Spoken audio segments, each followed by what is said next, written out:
Welcome back to another episode of This Film Not Rated, a branch of the Music City Drive-In Podcast Network, where we try to not rate movies.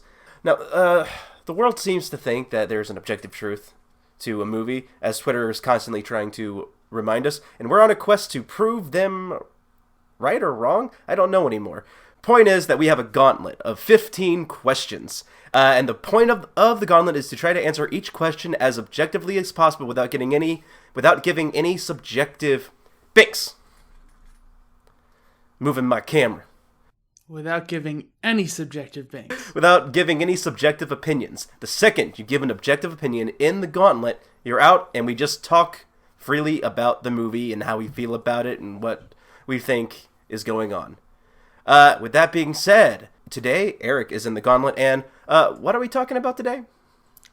Halloween 2018, the story that, for I believe the second time in the series, retconned the sequels and rebooted as a continuation of the original 1978 Halloween.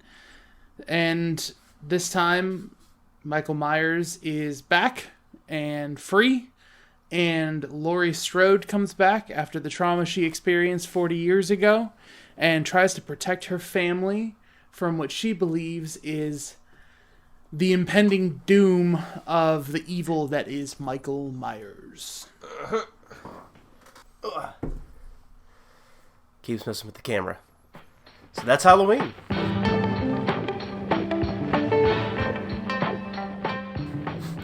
Are you ready for the gauntlet? Oh, yeah. So, is Halloween 2018 a good or bad movie? Halloween 2018 was financially successful enough to have sequels greenlit, and most reactions I've heard from other people are favorable, and I enjoyed my experience. What was the best scene in the movie?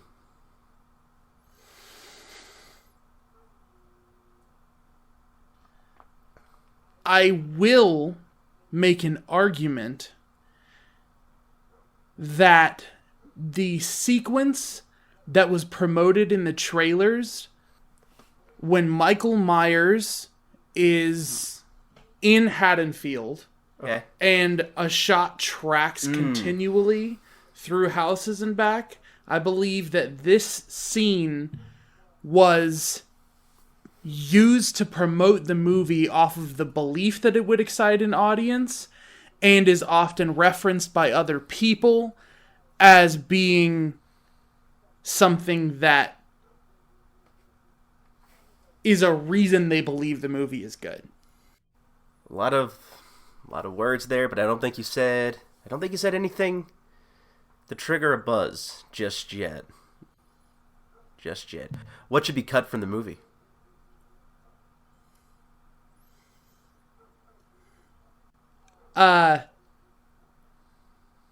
The moment that has the most polarized reaction. The most polarized reaction. I know. I'm hesitating here. Is the reveal with Dr. Sartain, and I believe that I can't find another scene that created a more polarized reaction than that.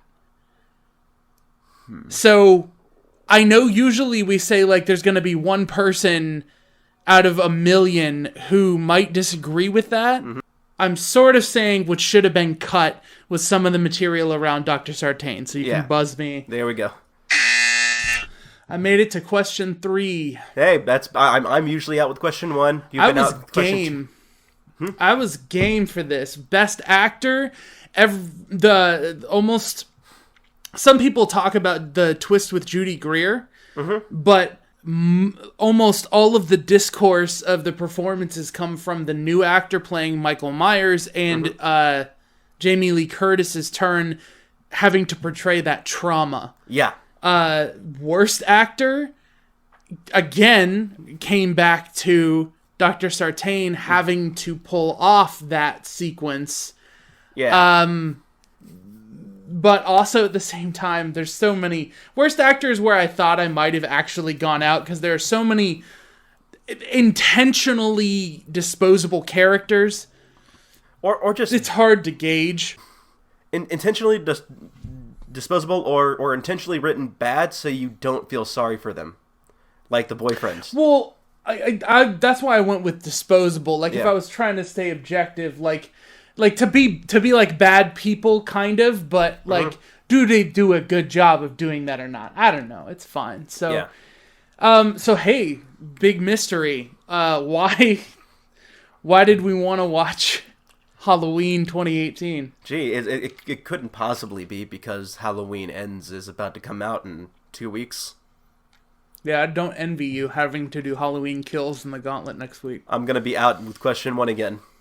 I actually really like watching Halloween 2018. I just feel like it's a polished, modern way to enjoy the kind of thing that you want to get enjoyment from Halloween, which is just creepy, like, hometown, simple setting of, like, the boogeyman creeping around. You know, they make things really heavily about Laurie Strode, but they detour, in my opinion, just enough to creep through the neighborhood and play with the Halloween feeling and aura and ramp up some scares and give you that sensation of he's the boogeyman. You never quite know where he is, but he's still physical and threatening enough. Yeah.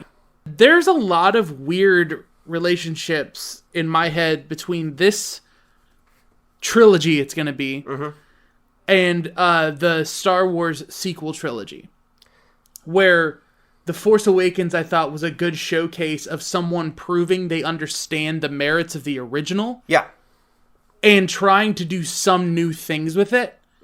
And they put a very interesting stamp on it. And I love going back to this like I love going back to The Force Awakens, and then the rest of history happened. Yeah, well, that's very intentional. I was reading Taking Shape, the book right behind me, and it took a long time for them to find David Gordon Green to be the director. They actually approached Adam Wingard at one point, and he was actually looking to get it, but then when he got the email saying that John Carpenter approved, he was like, well, that's all I needed. I just needed Daddy's approval, and walked away. Wait, what? He got John Carpenter's approval to do the movie, then walked away from it? Because he just wanted John Carpenter's approval that he liked him well enough to make the Halloween movie. And then when he got that affirmation, he decided to not do it. Okay. Which is weird. But then we got David Gordon Green. Yeah, which I'm glad. Same here. I don't think I've ever not enjoyed some part of something David Gordon Green has done. I have my gripes with Halloween Kills. Some really huge gripes, but... Yeah, but with David Gordon Green, he could only see doing this movie one of two ways.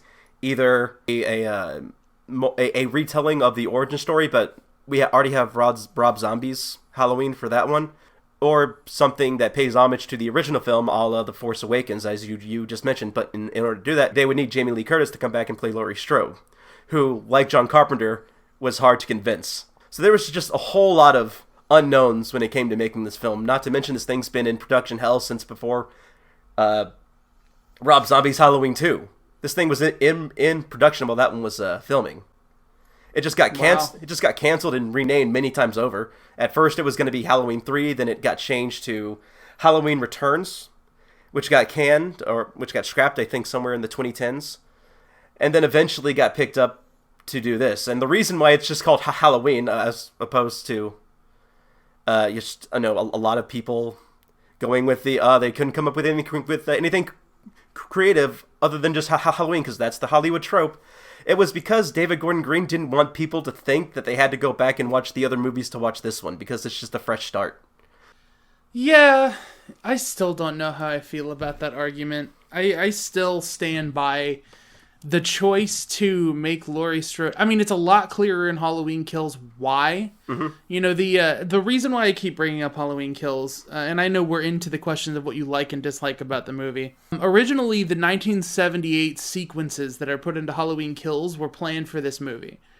And they had to try and make it something that would stand more alone. And you get the seeds of that, where he's saying what he's saying about the title. And now we're at the point where they've pretty much confirmed that this series is its own canon that ends with ends. Mm-hmm. And so whatever happens in the next movie, people aren't tied to having to believe that this is a studio's intentional ending for the franchise. Yeah. So this is his own take on a little story that has to do with this original impactful story. So I understand a little bit, but I don't know. Without those 1978 sequences, when I watch this movie, I just think, with everything that it looks like they're trying to do with it, with how hard they lean into the relationship between Laurie Strode and Michael Myers, just make it Halloween 3. There never was a Halloween 3 with Michael Myers. Just make it Halloween 3. Yeah, that's true. You know... Speaking of Halloween 3, for Halloween Returns, they were going to try and get Dan Atkins back, the guy who starred in Halloween 3, to play like a doctor role in Tom Atkins? Tom Atkins, thank you. Tom Atkins. This new one. I'm still rooting for James Rolfe's Halloween thing. Oh, God. It'd be fun. The whole new nightmare approach where Jamie Lee Curtis agrees to come back, and it turns out to be a secret sequel to Halloween 3, so they've built a bunch of animatronic Michael Myers from all the different movies, and all the Michael Myers with the witch's curse on them come after Jamie Lee Curtis, the character. Like, that is genius. Yeah. I don't know, it's so much fun. What do you like about the movie? One, I like that Michael Myers goes back to being a ruthless killing machine, and he has no motivation other than just like an unstoppable urge to kill. That's it. I love something that stood out to me more this time was John Carpenter's score when I went back to watch it with my new sound speaker, and after seeing a lot more of John Carpenter's films, it just stuck out so much clearer as it's a John Carpenter score, like specifically in the bathroom scene, and it's like this repetitive thumping and beating. I can't think of it off the top of my head. It like instantly I thought, hey, that sounds like a score from The Thing. It sticks out much more, and weirdly enough, it gives it a lot more authenticity and more of like an authorial stamp as a sequel to Halloween than most of the Halloween sequels that don't have John Carpenter's score in it. Yeah, it plays, and I do love this about the movie, it plays so much off of the imagery from the first movie. And to say things about the characters and to say things about the story it's telling, rather than just image for image sake. I mean, like, so many of these movies, Halloween Ends, I think we totaled, is going to be the 13th Halloween movie. They have the shot of Michael Myers standing outside, and then someone looks back out and he's gone. And this time it was Jamie Lee Curtis. Yeah. You know, and she's been affected by this evil, and there's this undercurrent all the way to the last shot of the movie that people get affected by the evil. And then, of course, they ramp that up with, now we're the monsters. And I got to stop talking about Halloween Kills. They have their own, like, awesome little iconic things, like the jack-o'-lantern head. Like, very clear and very like obvious imagery going on there, and everyone who has seen it knows exactly what it means, so it's almost pointless going over it. But yeah, it's literally just rejuvenating Halloween back to its roots, and it's fantastic. The only stuff really that I didn't like about the movie was the relationship drama with the teenagers. Some of the scenes that felt like reshoots, where Judy Greer is talking about her past, and she's standing in front of a camera just talking like this. You don't really understand what it was like. And then they cut to footage that they shot with like a young actress playing her. Yeah. But it's so wooden. And she acts different in those scenes than she does in the rest of the movie. And it's kind of like, once I see it that way, I can't unsee it that way. And then the Dr. Sartain of it all. I was so close to being a fan of this. Okay, because the idea is, like, the world is kind of overly fascinated with serial killers. Like, it was the right time to make a movie where the story is, there are people obsessed with the psychology of why Michael is why Michael is, and trying to push him to react to kind of learn about him. Yeah.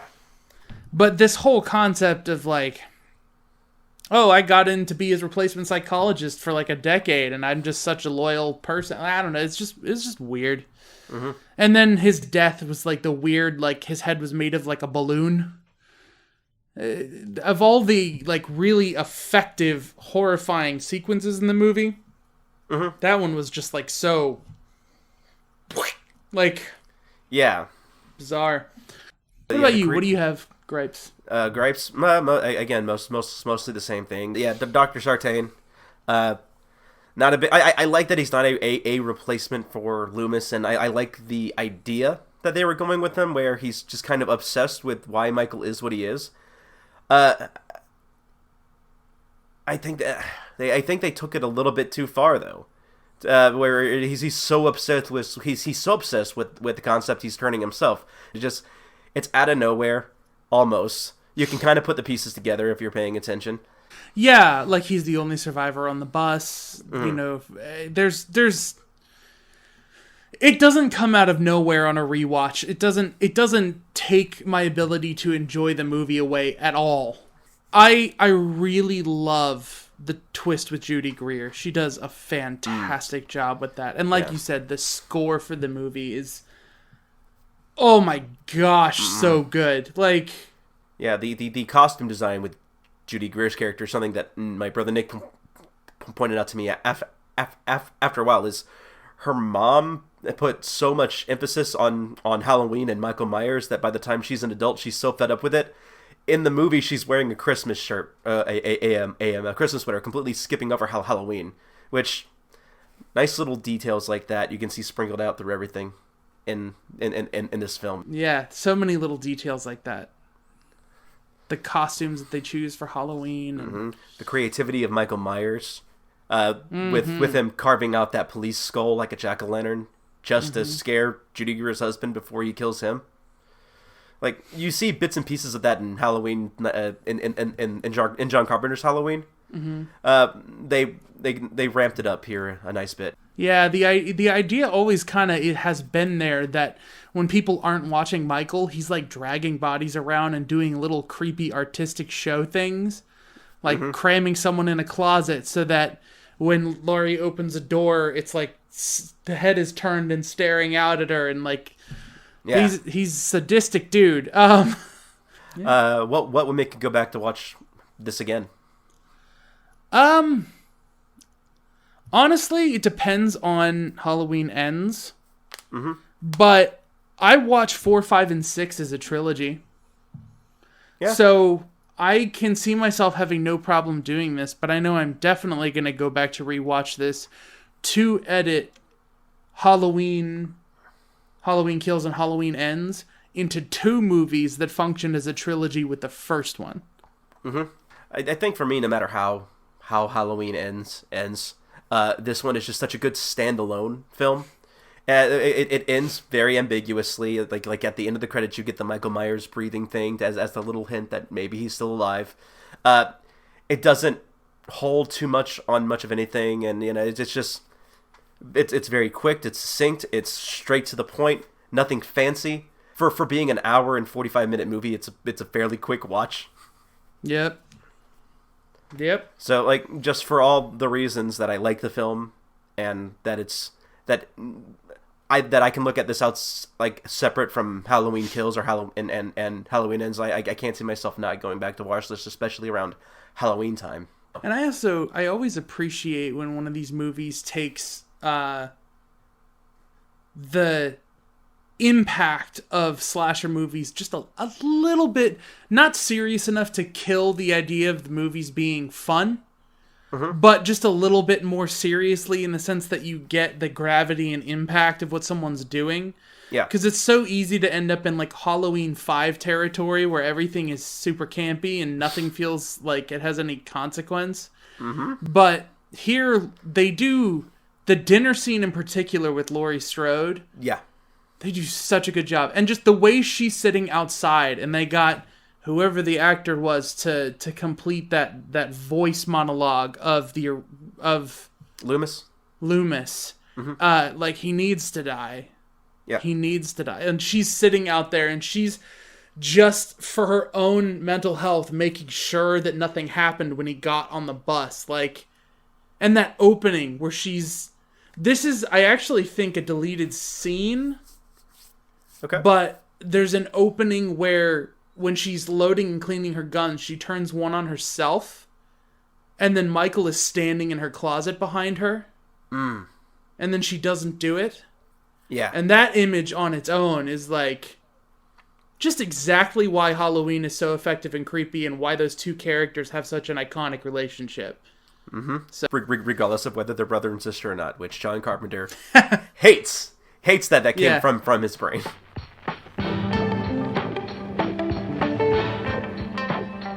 Thank you for listening to us. Again, this is This Film Not Rated, part of the Music City Drive-In Podcast Network. I am Curtis. You can find me on Twitter at 90sgamer407 and on Twitch at Merrick_tainment, where I play video games online. And I'm Eric. You can find me at High Contrast FLM.